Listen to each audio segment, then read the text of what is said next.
ইতিহাসের পাতা থেকে কিছু ভাবনা নিয়ে আমার নিজের লেখা কবিতা আজ সকল শ্রোতা বন্ধুদের শোনাব। কবিতার নাম সতীদাহ প্রথা।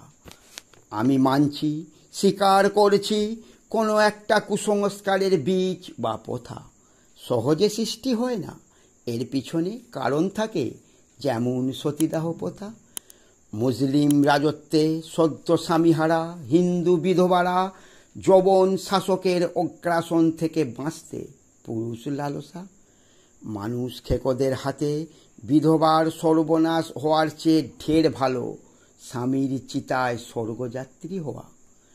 অক্ষর জ্ঞানহীন মেয়েগুলোকে নারকীয় সুপরিকল্পিত হত্যা পুরুষ সমাজের স্বার্থ রক্ষার। শেখানো হয় ধর্মের নামাবলী, কেড়ে নিতে সম্পত্তি আর উত্তরাধিকারের অধিকার। ছেলে খেলা নয়, বহু চর্চিত এই সতীদাহ প্রথার বেশ রমরমা ছিল এই বাংলায়। স্বামী মারা গেলে ধরে বেঁধে টেনে হিজড়ে জোর করে তুলে দেয়া হতো জ্বলন্ত স্বামীর চিতায়। কত যন্ত্রণা, কত বেদনা, কত ভয়, এ জগৎ ছেড়ে মরিতে কি চায় কত ছোট বড় হিন্দু বিধবা মেয়ে। কেউ সামান্য পুড়ে ছুটে পালাতে গেলে আবার ধরে বেঁধে ছুঁড়ে ফেলা হতো জ্বলন্ত চিতার আগুনে। সমর্থন যোগায় মেয়েটির পরমাত্মীয়রা সতীদাহ নিজে চোখে দেখিবার সে কি আগ্রহ, সে কি ভিড়। স্বর্গে যাবার আগে সতী ছুঁড়ে দেবে তার আঁচলে আনা খই, কড়ি বা গয়না, কুড়োবার কত ভিড়। অতীতে এসব দেখে গঙ্গায় স্নান করে হতে পারে পুণ্যি, আমার কাছে এসব কুসংস্কার বা পাপ প্রথা।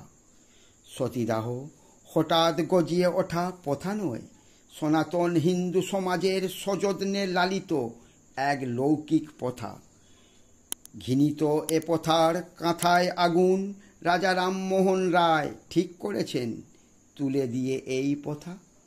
মানব সভ্যতার কলঙ্ক ছিল এই প্রথা, বিরল থেকে বিরলতম কুসংস্কারের নরকে গাঁথা। কবিতা শুনছেন আমার ইউটিউব চ্যানেল বাংলা কবিতার কারখানা। আমার নিজের লেখা এরকম অনেক অভিনব কবিতা যদি আরও শুনতে চান, আমার এই চ্যানেলটিকে সাবস্ক্রাইব করে দিন এবং ভালো লাগলে সকল বন্ধুদের শেয়ার করুন। নমস্কার।